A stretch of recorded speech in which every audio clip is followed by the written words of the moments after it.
All right, y'all, welcome to the show. It's Anti-War Radio. I'm Scott Horton. And Seymour Hersh is the author of the book Chain of Command, for one, about the torture regime in the Bush years. And he's written a great many articles about Iran and their nuclear program and American war plans for the New Yorker magazine, including the Next Act and Preparing the Battlefield. And this year, Iran and the Bomb.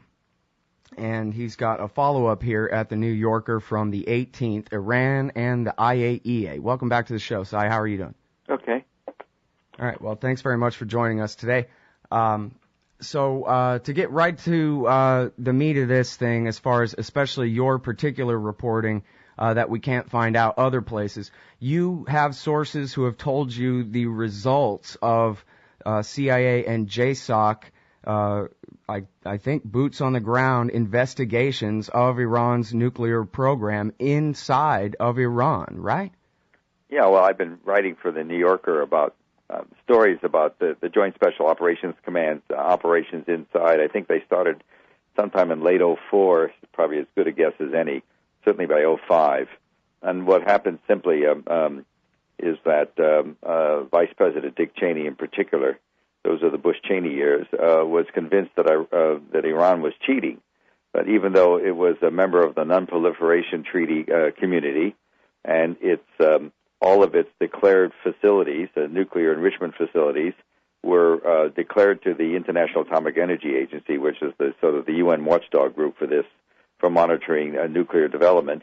Anyway, Cheney was convinced they were secretly building the bomb somewhere. They were doing more than just enriching.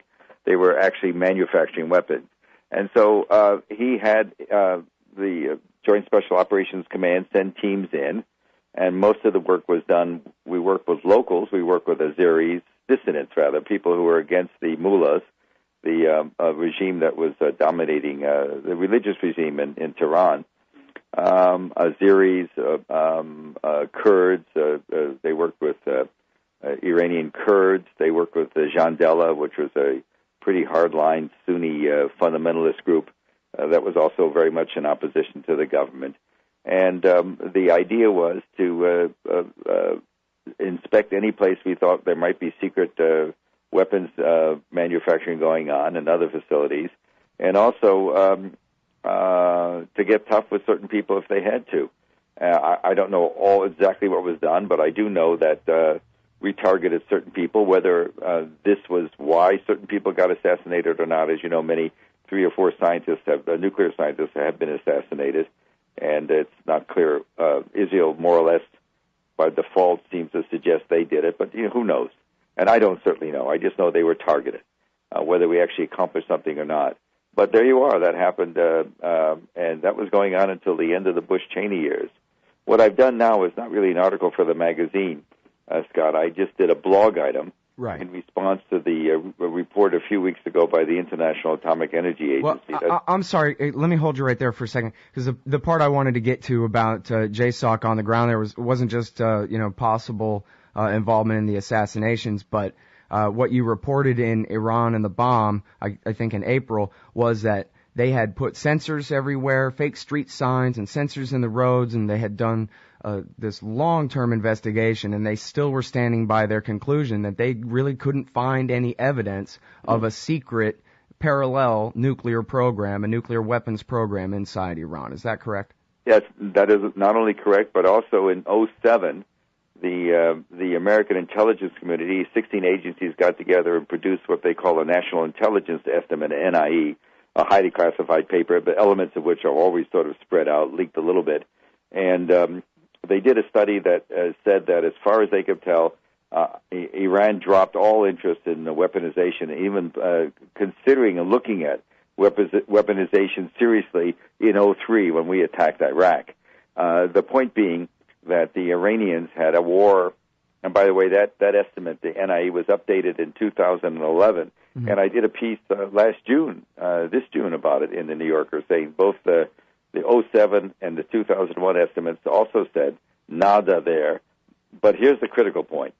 The American estimate was that Iran may well have looked hard at a possibility of building a bomb after its 8-year war with Iran. As some of your audience may know, Iran and Iraq fought a terrible 8-year war from 1980 to 1988, in which, by the way, against Iraq. And we supported, of course, Iraq, Saddam Hussein's government then. And in the years after that war, there was a lot of talk about Iran getting a bomb. Iraq, rather, getting a bomb, as you know, the WMD issue. So the Iranians looked at it. But once we hit Iraq in the March and April of 2003 and took down Baghdad, the American estimate was that the Iranians said, okay, no sense worrying about Iraq anymore, and there's no way with our small arsenal, the most we could make are 1 or 2 bombs in the next 5 years, or whatever the estimate was. There was no way that Iran's weapon system, if there was one, if there were to be one, could neutralize or balance the 1,000 or more weapons we have, and who knows how many hundred of weapons, warheads the Israelis have. So the only deterrent reason they even looked at the prospect, according to our NIEs, this isn't me, but this is the American intelligence community talking, the only reason Iran even studied the possibility of making a weapon up to 2003 was to balance Iraq as a deterrent against Iraq. And when that didn't happen, poof, they're out of the business. That's still the holding of the community. You wouldn't know it from what you read in the newspapers, but that's still what the American intelligence community says. Mm-hmm. Well, and there's nothing in this recent IAEA report that the CIA didn't know about, is there? Well, there's nothing in the report that the IAEA didn't know about for many years. My problem with the report is that it's not a scientific document. This is what I wrote in the New Yorker and in the blog page. It's not a scientific document. It's a political document. What happened, the most important thing that happened at the International Atomic Energy Agency in the last few years was the retirement of Mohammed el-Baradei, who the Egyptian who ran the agency for a dozen years. He retired in 2009. He won a Nobel Peace Prize. We didn't always like him, and the Israelis certainly didn't trust him. By the way, he's now might just play a prominent role now in the new government that may form, or at least a new coalition that may be set up because of the troubles in Egypt this week. Anyway, he's still a player there.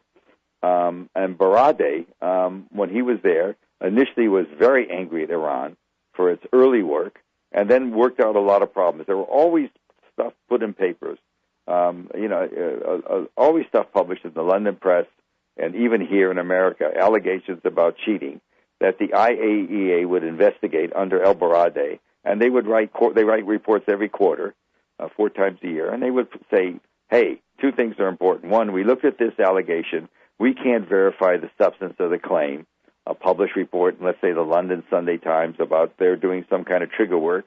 We don't believe that the evidence, the documents presented are real. They're fabricated.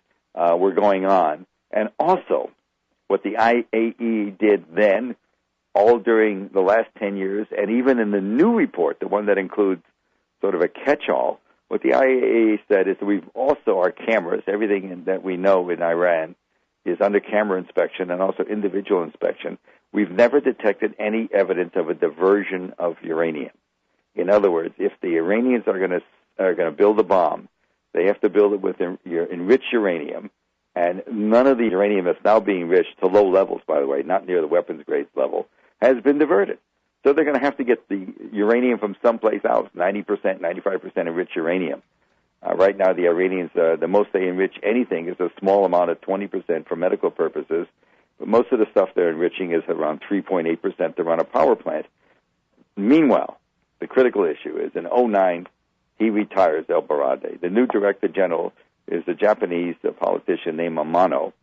I'm sure he's an honorable guy, but the first thing he did, and we have WikiLeaks documents to support this, is he told the American embassy in Vienna that the one that monitors the IAEA, he told the ambassador there in a cable forwarded by the ambassador to Washington that was made public by WikiLeaks, Julian Assange Group. He told him, look, thank you for helping me get elected. He was six rounds of votes before he got in with our help. And I want you to know I share your strategic values. I share your views on Iran. He's much more of a player in our sphere. He's one of our guys.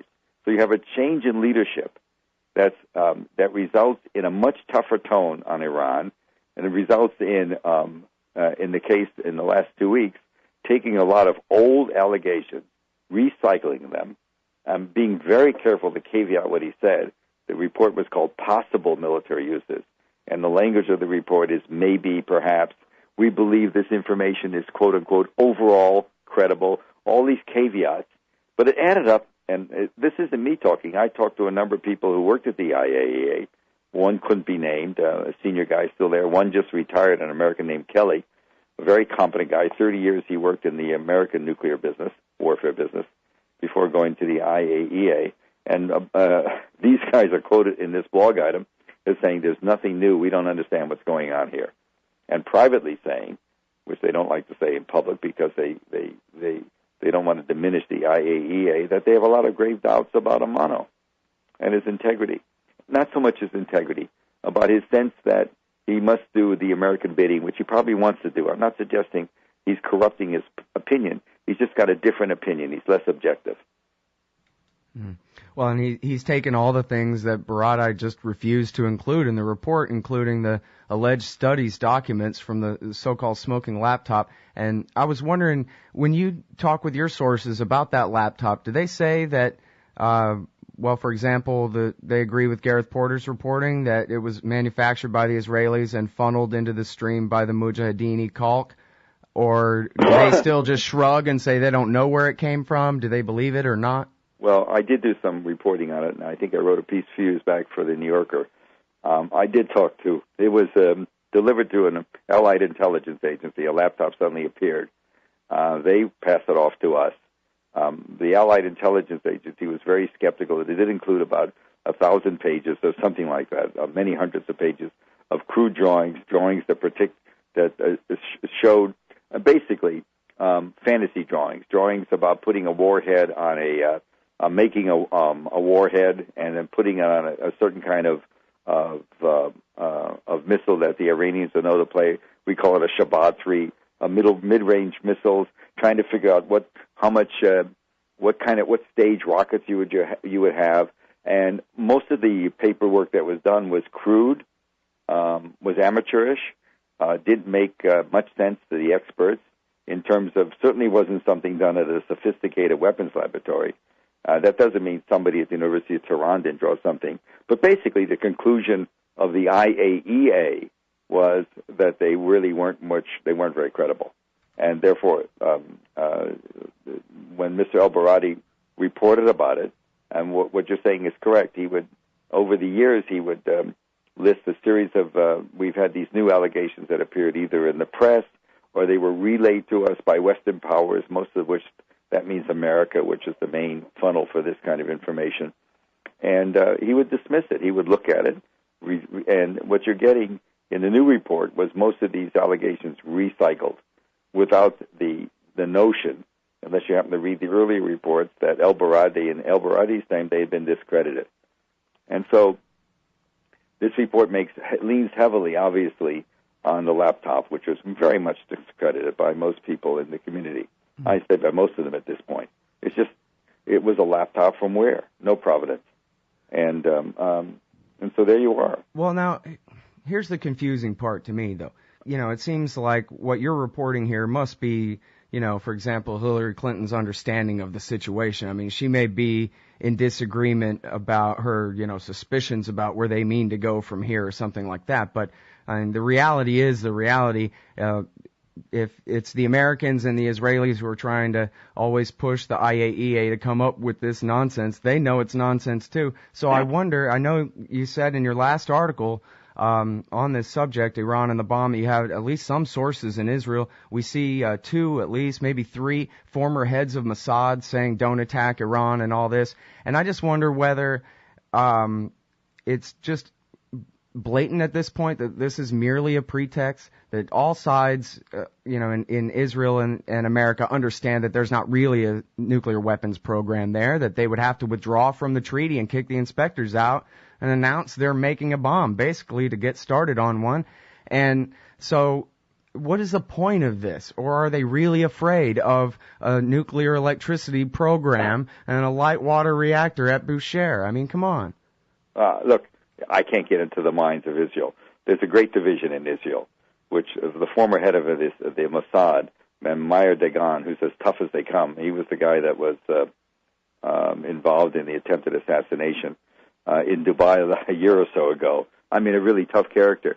He's been saying since he retired a few months ago, 4 months ago or so, this is crazy. They're not near a bomb. He doesn't dispute the fact they may be wanting a bomb and they may be planning to make one, but he says they're not near a bomb, and attacking Iran is devastating, would be insane.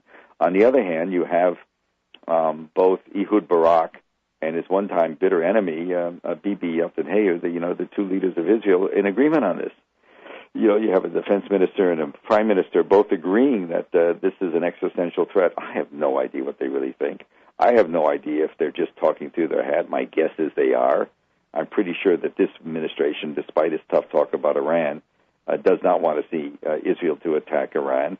And it is what's scary to me, what is troubling to me, if Israel does do it unilaterally, which would be insane to me. But, what do I know? If they did do it, the Middle East would always think we were involved, no matter what we said.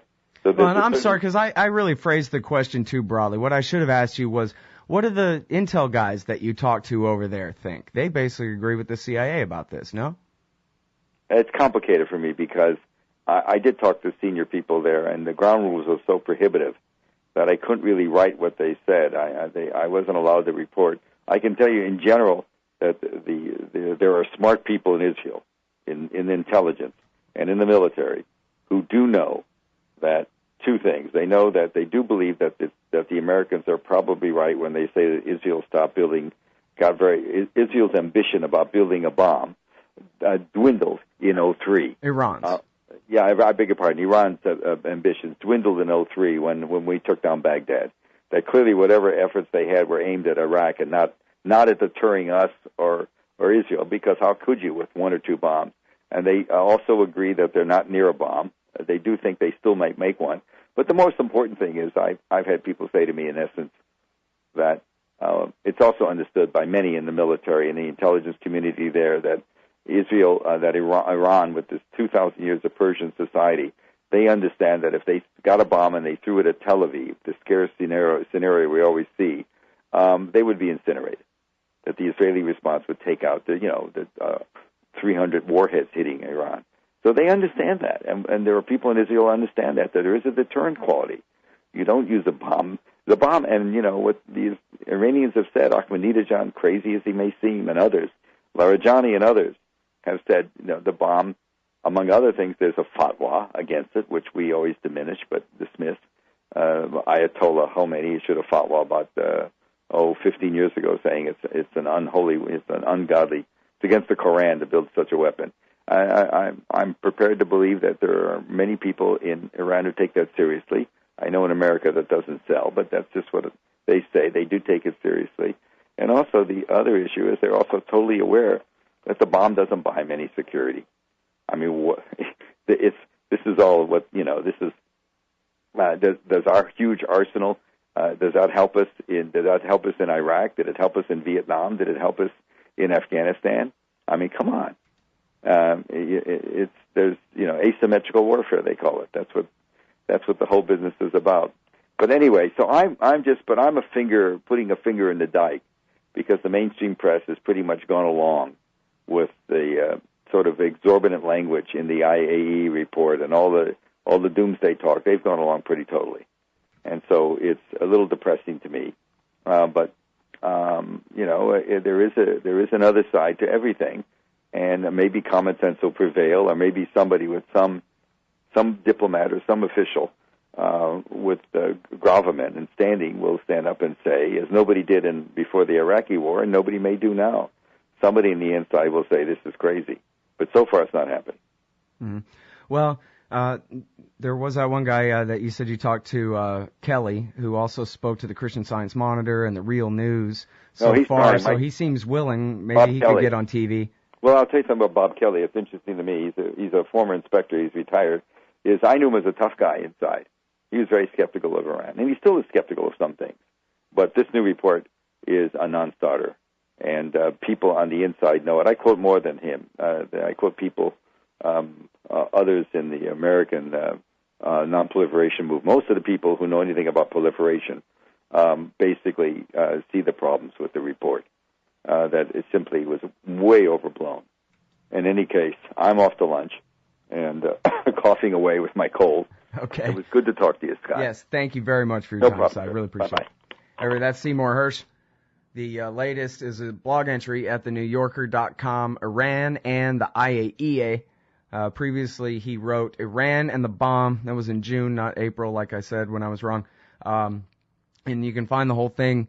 Just add the letters PDF to your search, and you'll find it over at Richard Silverstein's blog, Iran and the Bomb. And I interviewed him full scale about that article, which was breaking news at the time. Back then, too, you can find that at antiwar.com/radio.